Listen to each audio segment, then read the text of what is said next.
Kembali lagi bersama kami di Mahasiswa Kupu-Kupu.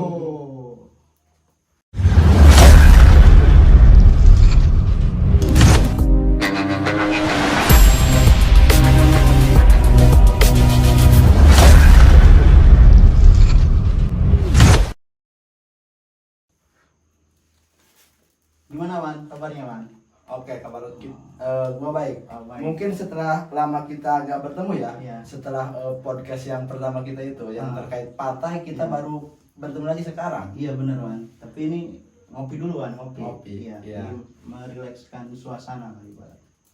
Iya.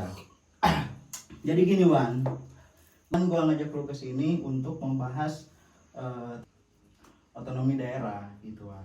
Oke, seru sih ya. Iya. Berbicara dengan otonomi daerah, ya sangat menarik. Jadi berbicara otonomi daerah Wan, apa Wan yang Wawan ketahui lah secara umum mungkin tentang otonomi daerah? Kalau menurut gue sendiri sih, secara umum otonomi daerah itu adalah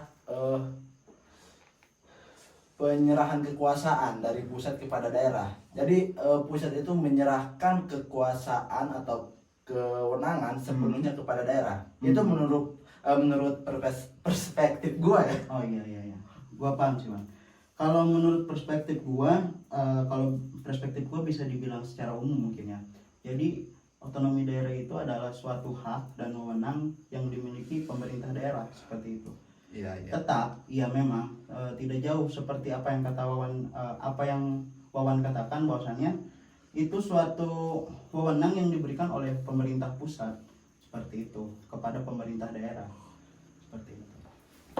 Nah Wan, berbicara otonomi daerah, kira-kira apa sih yang hal-hal yang paling positif menurut Wawan ketika negara kita, negara kesatuan Republik Indonesia adanya otonomi daerah? Mungkin ketika adanya otonomi daerah pasti ada desentralisasi. Apa itu Wan, desentralisasi? Untuk tujuan ya, atau desentralisasi adalah meningkatkan kesejahteraan dan menjadi salah satu upaya mengurangi angka kemiskinan di daerah itu. Itu desentralisasi tujuannya begitu, mengurangi angka kemiskinan di daerah. Mengurangi angka kemiskinan di daerah. Oke. Jadi memang itu adalah hal positif mungkin ya. Iya. Diadakannya otonomi daerah salah satunya untuk mengurangi kemiskinan masyarakat dan lagi untuk mensejahterakan masyarakat mungkin ya terkait pelayanan administratif dan lain sebagainya. Iya. Tujuannya sih bagus, cuma ketika kita melihat fakta yang ada, mungkin malah sebaliknya gitu. Bukan mengurangi kemiskinan, tapi malah memelihara kemiskinan di daerah kayaknya. Tapi nggak tahu sih. Iya. Yang gua rasa pemerintahan di daerah khususnya di Kabupaten Lebak kita ini ya bagus sih. Bagus ya. Untuk secara sistem otonomi daerah ataupun birokrasinya pun sangat bagus gitu. Iya. Jadi gini Wan, kita kan tadi ya berbicara mengurangi kemiskinan. Kira-kira menurut kawan apakah sudah ada dampak gitu ya ataupun bukti nyata terhadap pengurangan kemiskinan di negara otonomi ini? Mungkin yang dilakukan pemerintah itu salah satunya seperti yang per tahunnya misalkan dikeluarkan untuk paket-paket miskin seperti apa tuh yang bansos sosial, ya. seperti itu. Itu mungkin salah satu upaya pemerintah untuk mengurangi ataupun bukan mengurangi sih kalau ke itu mah, tapi sedikit membantu. Kalau misalkan mau mengurangi kemiskinan, kalau menurut gua mah sih harus dibukakannya lowongan pekerjaan gitu. Iya. Sedangkan terkait pekerjaan susah ya Wan ya. Ya susah banget. Susah ya. Jadi kalau misal kita berbicara gagal atau tidaknya, kita tidak bisa mengklaim pemerintah itu gagal. Iya. Iya, jadi ibaratnya kita sudah berterima kasih lah kepada pemerintah meskipun itu sedikit hasilnya, yang penting sudah ada upaya gitu ya dari pemerintah untuk Iya. mengurangi tingkat kemiskinan seperti itu. Karena segala sesuatu juga ketika udah ada niatan baik itu ya udah cukup gitu. Sudah cukup. Sekalipun misalkan secara pengimplementasiannya nggak sama gitu, Iya. tapi ya setidaknya udah ada kemauan, Iya benar. Ya kita jadi apa ya ada ibaratnya, upaya. enggak terlalu obsesi ya terkait kata-kata apatis seperti itu. Iya. Ya suka ada yang mengatakan bahwasanya mahasiswa dekat dengan pemerintah itu apatis. Iya. Ya apa kurang baik mungkin ya. Tapi menurut saya tidak ada kesalahan seketika memang kita dekat dengan pemerintah dan pemerintah itu melakukan kebaikan untuk masyarakat. Kita patut ikut serta. Sepertinya seperti itu sih menurut saya. Dan menurut gue juga ketika misalkan kedekatan antara mahasiswa dan pemerintah itu ketika di kalangan kuliah misalkan kan merantau tuh dari jauh, itu harus dibangun kedekatan kepada pemerintah. Iya iya iya. Karena tujuannya ya seperti apa ya, pasti semua orang juga, semua kalangan mahasiswa juga udah tahu gitu. Iya iya, sepakat. Iya Bang. Yang di dalamnya bisa memunculkan simbiosis mutualisme gitu antara mahasiswa dan pemerintah. Entah itu pemerintah manapun gitu ya Bang. Karena ketika dipikir berbicara idealisme sekarang sangat jarang gitu. Iya. Idealis yang benar-benar idealis. Iya. Iya. Sangat jarang, kebanyakan yang realistis. Iya, realistis. Iya iya iya. Terus Wan, ini Wan, kan tadi dari perkataan Wawan ya terkait desentralisasi ada suatu kata yang memang menyebutkan mensejahterakan rakyat. Iya. Adanya otonomi itu salah satunya untuk mensejahterakan rakyat. Kira-kira menurut Wawan gimana Wan terkait otonomi yang memang bisa mensejahterakan rakyat? Bila mana kita berbicara ya Wan, berpandangan, kita ini kan dari Sobang. Kita untuk ke dinas capil seperti contohnya untuk ke rumah sakit umum itu kan aksesnya sangat jauh. Iya. Dan jalan juga Wawan tahu sendiri lah ya jalan di Sobang itu seperti apa. Nah itu kira-kira gimana Wan? Menurut Wawan apakah upaya pemerintah terkait mensejahterakan rakyat itu sudah berhasil atau tidak Wan? Kalau menurut gue sendiri sih belum, cuma udah meruntut ke situ tapi belum secara maksimal gitu. Belum maksimal ya. Iya. Mungkin kalau misalkan mempermudah pelayanan gitu, misalkan, tapi untuk Dukcapil misalkan udah ada tuh di sosial aplikasi Ya, untuk pembuatan KTP gitu. untuk akte Iya. dan sebagainya ya. Kan itu untuk mempermudah, terus untuk masyarakat yang jauh menjangkau langsung ke Dukcapil yang di Rangkas Bitung bisa lewat itu begitu. Iya iya. Benar Wan. Jadi saya sepakat sih. Saya khususnya ya sebagai orang Sobang yang memang jauh kepada kantor pelayanan daerah, setuju dengan adanya suatu aplikasi yang memang sifatnya pelayanan publik seperti itu. Karena kan kita angkutan umum saja tidak ada seperti Ya. itu kan, terus jalan positif rusak, nggak tahu misalkan ini jalan kapan bagusnya kan masih tanda tanya seperti itu. Terus Wan, berbicara otonomi itu sudah pasti adanya politik kecil lah kita sebutnya, politik daerah lah. Karena kan dengan adanya otonomi daerah sudah pasti adanya bupati seperti contohnya seperti itu kan, Yang menjabat sebagai kepala daerah. Iya, yang menjabat sebagai kepala daerah seperti itu. Nah terkait hal tersebut menurut Wan seperti apa Wan? Untuk kepala daerah sendiri ya sesuai dengan apa yang telah gue catat nih. Kepala daerah itu memegang posisi sentral dalam memajukan daerah pada era otonomi daerah.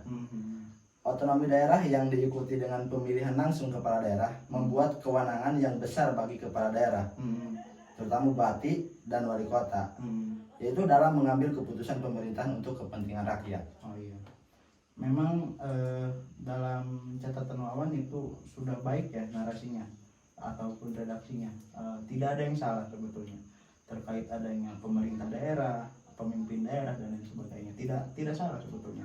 Namun saya kira mungkin banyak juga ya kalangan mahasiswa yang mengatakan adanya otonomi daerah itu akan adanya dinasti-dinasti kecil gitu, kerajaan-kerajaan politik kecil seperti itu. Menurut Wawan gimana itu, Wan? Itu apakah termasuk dampak negatif atau dampak positif adanya kerajaan-kerajaan politik di daerah? Terkait dinasti ya. Iya. Untuk berbicara dinasti itu ya menurut gua sih ya oke-oke aja gitu. Dan gak apa-apa Iya. selagi misalkan dinasti itu bisa apa ya, ketika misalkan salah satu orang dari kalangan kaum elit Iya. atau dinasti itu menjabat sebagai kepala daerah atau sebagai apapun, ketika bisa membawa daerah tersebut menuju ke arah yang lebih baik, sejahtera, Ya. masyarakatnya ya boleh-boleh aja. Iya. Mungkin ketika dinasti dan misalkan sistemnya turun-temurun itu mungkin tidak ada hak, mungkin hak-hak orang daripada luar dinasti itu seakan mati gitu. Iya, iya, iya. Ya misalkan hanya orang-orang dinasti aja sih yang bisa misalkan Mencalonkan. ya mencalonkan, Iya, memimpin gitu ya. sedangkan kami orang-orang pinggiran gitu, yang padahal punya hak juga untuk mencalonkan tidak bisa gitu. Sebetulnya bukan tidak bisa, tapi untuk menang itu sepertinya susah. Iya, untuk mencalonkan masih bebas-bebas aja Iya, kan. iya, bebas. Untuk mencalonkan kita sebagai entah itu legislatif ataupun pemimpin daerah itu bisa-bisa saja, mungkin sah-sah saja. Mungkin kalau untuk menang ya, Ya, ketika bukan dari dinasti agak susah gitu. agak susah, iya, benar agak susah. Kita tahu ya, banyak mahasiswa yang mengatakan hancurkan dinasti, tapi ketika pemilihan tetap saja dia yang menang seperti itu. Saya agak bingung sebetulnya. Kenapa ya? Memang bila mana kita ingin menghancurkan dinasti ya hajar dinastinya seperti itu dengan mengusung salah satu orang mungkin untuk menjadi pemimpin daerah untuk menghancurkan dinasti itu. Iya, jadi kenapa ada pertanyaan mungkin kenapa misalkan dinasti di daerah ada dinasti dan dinasti itu kuat sampai sekarang gitu ya, nggak runtuh-runtuh kita sebutkan, karena memang banyak sekali aktivis gitu ya, bukannya melawan dinasti tersebut tapi malah ikut campur gitu, ikut serta dalam dinasti tersebut, itu yang menyebabkan dinasti itu menjadi lebih kuat dan apa ya, susah untuk diruntuhkan seperti itu. Banyak itu mahasiswa. Iya. Yang saya tahu juga seperti itu sih. Tapi kan kita mah tetap ya tidak jauh dari kata kupu-kupu gitu, kuliah pulang. Ya. Jadi sulit untuk mengurusi hal-hal tersebut. Iya, kita mah hanya mahasiswa kupu-kupu, gimana mau menghancurkan dinasti dan menghilangkan oligarki. Iya. Sedangkan kita hanyalah mahasiswa kupu-kupu yang misalkan kurangnya diskusi, kurangnya pemahaman tentang tata kelola pemerintah, tentang kaum elit. Benar. Ini juga otonomi daerah kita kalau nggak ibaratnya gak ngapal dulu, gak baca-baca dulu ya kita ngulang gitu ya. Iya. Nggak ada gitu. Karena memang yang pertama mungkin ini tugas, berbicara tugas itu adalah hal kewajiban bagi kita, Wan. Iya, jelas. Karena jelas. Kan seperti di video sebelumnya, kita tidak akan mendapatkan ilmu dari luar selain mendapatkan ilmu dari kampus. Salah satunya kita ibaratnya mengerjakan tugas dengan sungguh-sungguh gitu ya, itu adalah ilmu yang memang bisa kita tambah selain daripada forum kelas seperti itu. Iya, sepakat banget. Apalagi nih, Man, yang harus dibahas terkait otonomi daerah kira-kira menurut lo? Gue mencatat sih Iya. dari dosen pengampunya sendiri. Iya. Untuk apa yang harus didiskusikan kita sekarang itu, tapi tadi sudah sih itu mengenai desentralisasi. Cuma masih belum kita bahas semuanya gitu. Dan gue mencatat tentang desentralisasi itu sedikit. Gimana? Desentralisasi itu adalah salah satu fokus desentralisasi untuk pembangunan daerah tertinggal. Adapun misalkan tujuan dari desentralisasi itu wujud demokrasi pemerintahan daerah, terus merealisasikan potensi dan kesehatan daerah, memaksimalkan kondisi sosial ekonomi daerah, yang seperti itu ya. Iya, iya, iya. Intinya tujuannya itu ya baik-baik semua, positif. Positif ya. Itu kan tadi mungkin entah di poin pertama atau poin kedua ada kata pembangunan di wilayah tertinggal. Iya. Iya, itu kan mungkin berbicara harus dilakukan ya, memang harus mungkin ya dilakukan oleh pemerintah daerah tentu. terkait pembangunan daerah tertinggal. Menurut Wawan gimana, Wan? Kita nih kembali lagi Sobang ini bisa dikatakan daerah tertinggal. Gimana nih, Wan, terkait pembangunan? Iya, gue sepakat sih. Iya. Terkait infrastruktur mungkin Sobang sangat tertinggal gitu. Iya. Apalagi jalan ya. Ya, jalan. Ya menurut gue harus ada, bukan harus ada sih, tapi harus segera pemerintah gitu Iya. membangun infrastruktur khususnya yang ada di Kecamatan Sobang, mulai dari jalan gitu, terus irigasi, Iya. terus apa ya, Kantor-kantor pemerintah mungkin seperti Iya. puskesmas, meskipun puskesmas ada mungkin bisa lebih tingkatkan kembali fasilitasnya seperti Iya. itu mungkin ya, Wan. Iya. Jadi betul, Wan. Mungkin kami sebagai masyarakat Sobang, bila mana seluruh masyarakat Sobang tahu bahwasanya isi dari desentralisasi itu ada pembangunan daerah tertinggal, mungkin menyatakan gagal kepada pemerintah daerah. Ya, karena berapa puluh tahun ini kita, Wan, berapa puluh tahun Sobang, berapa tahun mungkin ya, bukan berpuluh-puluh tahun, berapa tahun Sobang ini jalannya rusak gitu, Wan. Berbicara kewajiban, tetap itu kewajiban, karena memang kan ada ruas jalan ya, itu Iya. yang di sini kan kewajiban pemerintah daerah. Ini patut ibaratnya patut dipikirkan oleh pemerintah daerah terkait jalan, karena Pak Jokowi pernah mengatakan bahwasannya kenapa saya fokus di infrastruktur di Papua, karena itu untuk meningkatkan ekonomi, seperti itu, Wan. ya tentu ketika misalkan akses jalannya sudah beres atau jalannya sudah bagus, ya ekonomi juga akan mengikuti. Misalkan yang membawa apa ya, Cabai yang Iya. berjualan mudah. Masa iya sih pihak pemerintah daerah kalah pedulinya sama Kang Sanip? Iya, benar, Kang Sanip. Iya, berbicara Kang Sanip, benar. Berbicara Kang Sanip, ya. Kang Sanip itu mungkin disebut pahlawan tanpa jasa, tapi dia meminta upah. Bingung juga saya mendeskripsikan gitu terkait Kang Sanip ya. Iya. Tapi saya sedikit terharu mungkin, meskipun saya jarang memberikan gitu ya 1.000-2.000 kepada Kang Sanip, tapi dia itu ada upaya loh untuk meratakan jalan seperti itu. Saya apresiasi tinggi kepada Kang Sanip. Tingkat kepeduliannya terhadap infrastruktur yang ada di Kecamatan Sobang itu, Kang Sanip adalah orang nomor 1. Iya, tapi gue mikirnya gini sih, Man. Di setiap apa ya, kejelekan pasti ada kebaikan, seperti Iya. itu kan. Iya, jadi Jalan Sobang jelek nih, kebaikannya mungkin bagi Kang Sanip gitu ya. Iya. Untuk apa? Untuk makan sehari-hari kan dari Kang Sanip, kalau nggak dari Jalan Sobang yang rusak nih gimana? Tapi lu pernah kepikiran nggak? Gimana kalau kita misalkan mengusung Kang Sanip untuk menjadi Pemerintah daerah? Iya. Ya pernah kepikiran, pernah.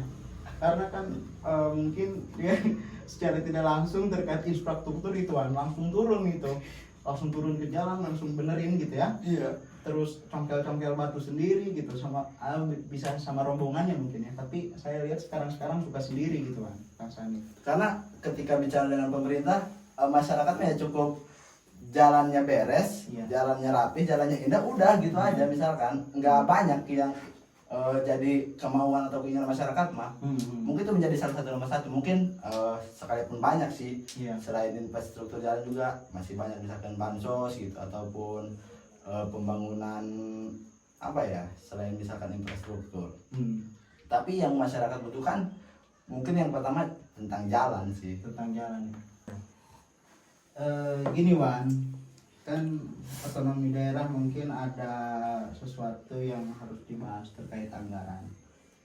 Kira-kira Wan, kan berbicara anggaran biasanya ada transparansi seperti itu kan.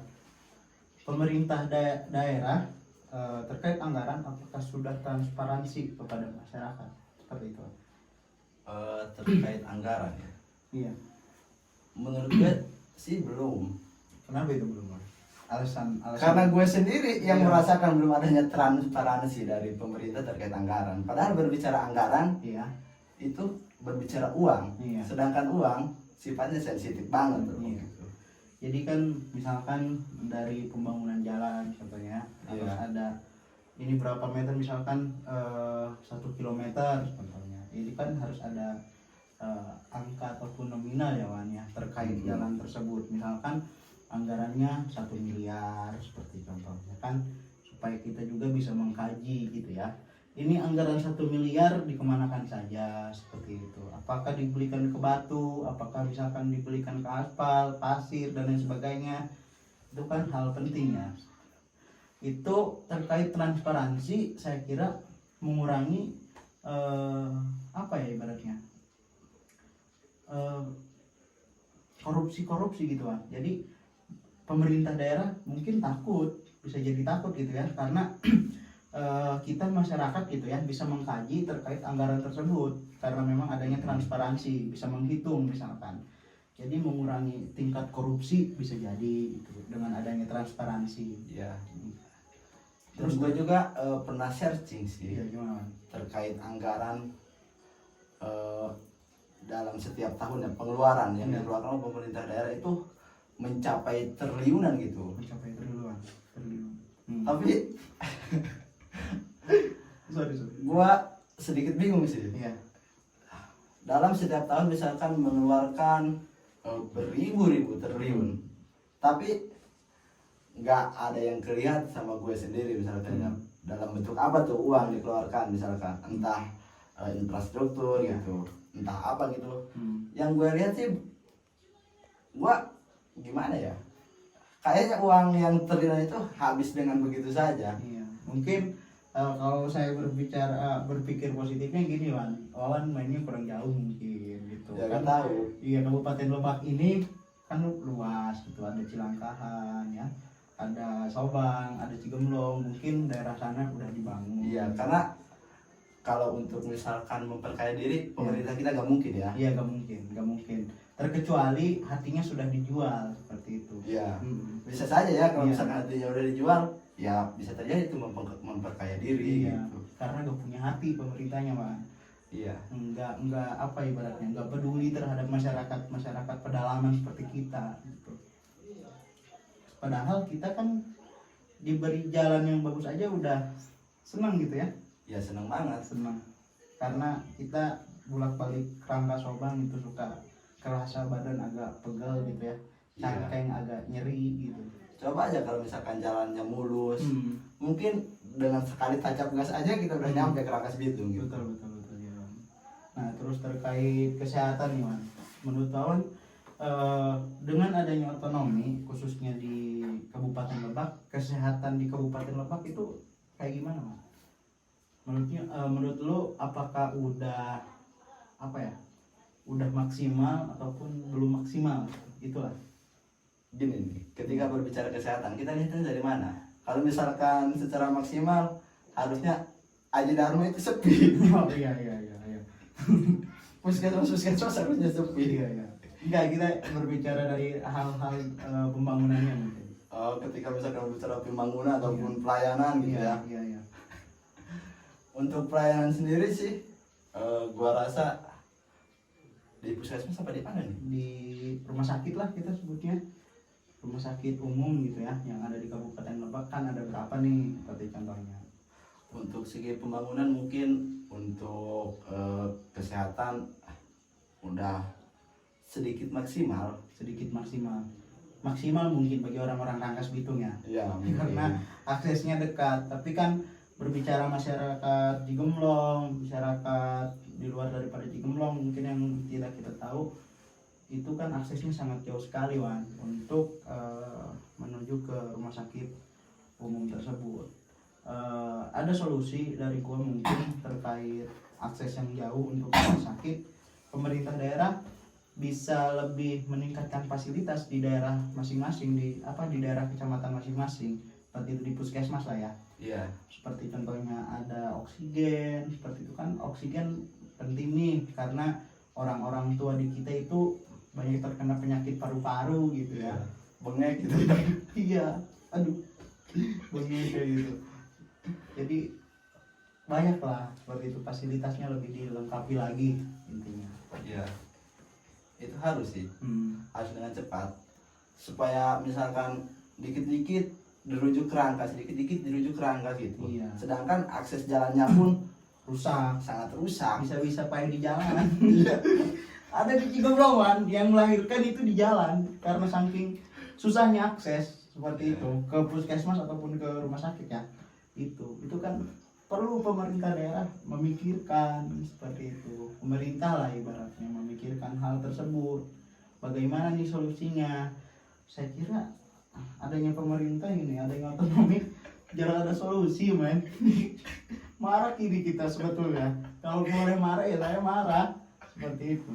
Tapi kan kembali lagi mahasiswa kupu-kupu, kuliah pulang gitu. Tapi kalau misalkan marah-marah gak jelas kan nanti diketawain juga. Iya. Begitu ah. Terus terkait pendidikan nih Wan, ada lagi berbicara otonomi daerah, pastikan pendidikan adalah hal penting ya bagi masyarakat seperti itu. Menurut lu gimana Wan? Pendidikan di Kabupaten Lebak ini sudah apa ya ibaratnya? Sudah maksimal atau belum maksimal? Mungkin ketika berbicara Kabupaten Lebak itu sangat luas sih. Iya. Tapi yang gua mau berbicara tentang pendidikan yang ada di kita aja nih, Iya. khususnya yang ada di Kecamatan Sobang gitu. Iya, gimana? Untuk pendidikan entah itu pembangunannya, terus fasilitas, Iya, itu belum maksimal sih. belum maksimal ya. Ya, misalkannya belum adanya misalkan perpustakaan, Iya. misalkan lab komputer gitu. Sekalipun mungkin ada tapi hanya di sekolah, misalkan hanya ada di satu sekolah aja gitu, tapi nggak menyeluruh sifatnya. Ya, berbicara SD SMP gitu ya Wan, terkait perpustakaan kan saya kira itu hal penting Wan, perpustakaan untuk siswa-siswa membaca gitu ya, perpustakaan. Tapi kan di Kecamatan Sobang sendiri itu perpustakaan di sekolah-sekolah minim Wan. Terkait tadi benar kata Wawan, lab komputer gitu ya, karena kita itu sekarang tidak munafik ya, sekarang sedang ada di era globalisasi, zaman modern lah. Kalau misalkan generasi kita nih Wan, gaptek kayak kita ini kan rugi kita ya. Iya, perlu itu dipikirkan oleh pemerintah daerah. Adanya misalkan diadakannya lab komputer di masing-masing SMP gitu ya. Iya. Untuk tadi itu mengurangi gaptek tersebut. Iya, minimal bisa WPS lah, WPS Word kayak gitu. Ataupun PowerPoint kayak gitu kan. Karena berbicara pendidikan kan udah tertera jelas ya dalam Undang-Undang 45, mencerdaskan kehidupan bangsa. Kan untuk mencerdaskan kehidupan bangsa itu salah satunya adalah lewat pendidikan. Iya, betul. Dan menurut gue juga sih harus ada upaya yang lebih selain misalkan menyediakan fasilitas ke tiap-tiap sekolah yang ada di pelosok. Harus ada sosialisasi juga terkait pentingnya pendidikan. Iya. Karena kan sekarang itu banyak misalkan anak yang berhenti pendidikan di tingkatan SLTP gitu. Iya. Karena alasan menikah, alasan ekonomi gitu. Iya. Itu seharusnya harus menjadi pemikiran untuk pemerintah sendiri dan untuk kita juga mungkin sebagai generasi gitu ya. Iya. Mungkin misalkan untuk masyarakat yang ketika mau melanjutkan sekolah ke jenjang yang lebih tinggi terus tidak mempunyai biaya, mungkin udah ada tuh upaya pemerintah program Kartu Indonesia Pintar, KIP kuliah. Iya. Cuma terkadang apa ya, Tidak ada kejelasan terkait Ya. kuliahnya bagaimana. bukan tidak ada kejelasan sih, tapi cuma misalkan suka salah sasaran gitu. Oh iya. Kadang yang mampu dapat KIP, Iya. sedangkan yang tidak mampu tidak dapat gitu. Iya, betul. Itu apa ya, ibaratnya bukan lagi omongan kita ya, tapi Iya. omongan masyarakat juga seperti itu. Terkait bansos juga kan Iya, seperti itu juga ya. Iya, terkait KIP mungkin tadi yang mampu mendapatkan KIP, iya. tapi yang tidak mampu tidak mendapatkan KIP, seperti itu kan jadi terbalik. Mungkin dunia terbalik di SCTP itu, di RCTI apa di SCTP? RCTI. Iya, menggambarkan realita kita mungkin. Iya. Realita masyarakat seperti itu. Dan yang gue bingung, ini salahnya di mana gitu. Iya. Pemerintah daerah misalkan udah mengadakan program KIP, Iya. bansos untuk mensejahterakan masyarakat Iya, gitu. iya. Tapi kenapa misalkan masyarakatnya nggak sejahtera gitu, Hmm. terus tingkat pendidikannya kurang terus. Iya. Ini salahnya di mana gitu? Iya. Apakah harus misalkan pemerintah daerah yang langsung memberikan bansosnya gitu ke tiap-tiap rumah? Iya. Karena suka banyak yang salah sasaran gitu. Iya.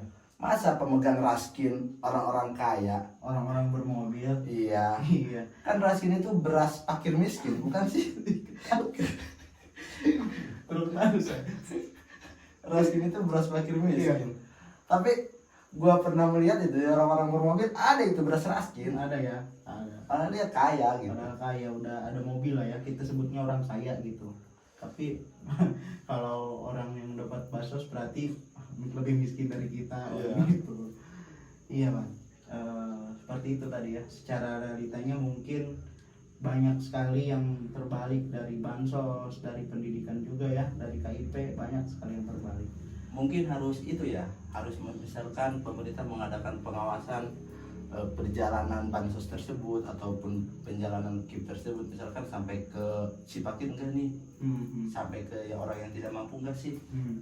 Sekira saya mungkin terkait pengawasan ada Bang, tapi tetap entah itu misalkan ada kerjasama ya dari pihak si pengawas ataupun dengan pihak mungkin desa gitu ya, kita sebutkan pembagian bansos ataupun kita sebutnya apa ya, yang suka dapat uang itu, lupa saya Apa? Uang kaget bukan sih?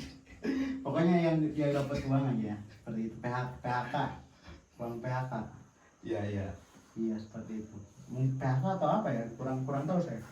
Itu kan ada PKH sorry, iya. PKH apa PHP? Kayaknya uang PHP deh. PKH sorry Bang, PKH. Buat orang fakir, buat orang yang tidak punya terus tidak mendapatkan, itu jadi uang PHP loh. Iya benar. Misalkan diumumkan nanti ke desa misalkan untuk mengambil ini terkait orang-orang yang tidak mampu. Iya. Tapi pada nyatanya misalkan dia tidak mendapatkan, jadi uang PHP. Iya benar. Iya.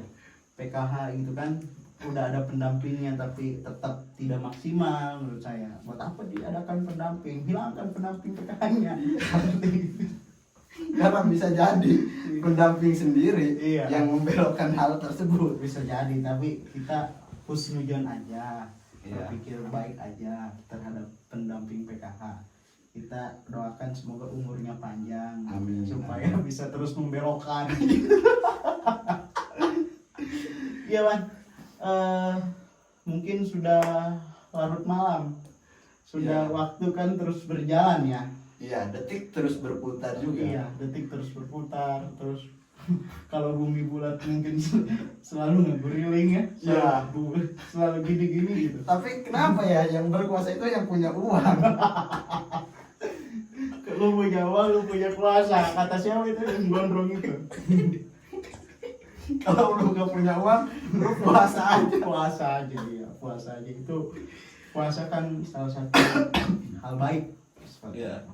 Dan mungkin sebelum kita mengakhiri obrolan kita malam ini, Iya.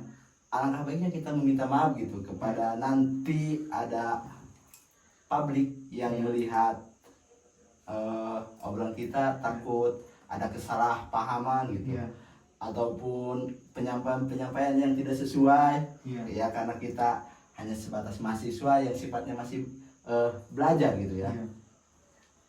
Betul Mas. Jadi kami berdua meminta maaf, entah itu ada perkataan kami yang kurang baik didengar ataupun tingkah laku kami yang tidak sopan mungkin bagi penonton ya, bagi publik gitu. Kami berdua minta dimaafkan seperti itu karena tidak luput dari kata kupu-kupu, kuliah pulang seperti itu. Dari nilai-nilai diskusi pun kami kalah jauh seperti itu. Nah, jadi kesimpulannya seperti ini Wan terkait otonomi daerah. Otonomi daerah menurut saya pribadi ya, nanti Wan berikan kesimpulan juga. Otonomi daerah akan maksimal bila mana si sistem tersebut dijalankan dengan sesuai dengan undang-undang, sesuai dengan peraturan seperti itu. Jadi tidak akan ada pembelokan seperti itu. Jadi tetap acuan kita terhadap undang-undang dasar seperti itu.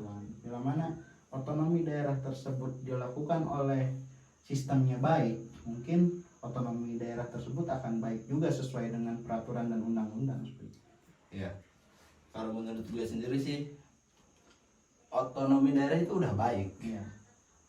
Cuma harus lebih baik lagi yang menjalankan otonomi daerah tersebut.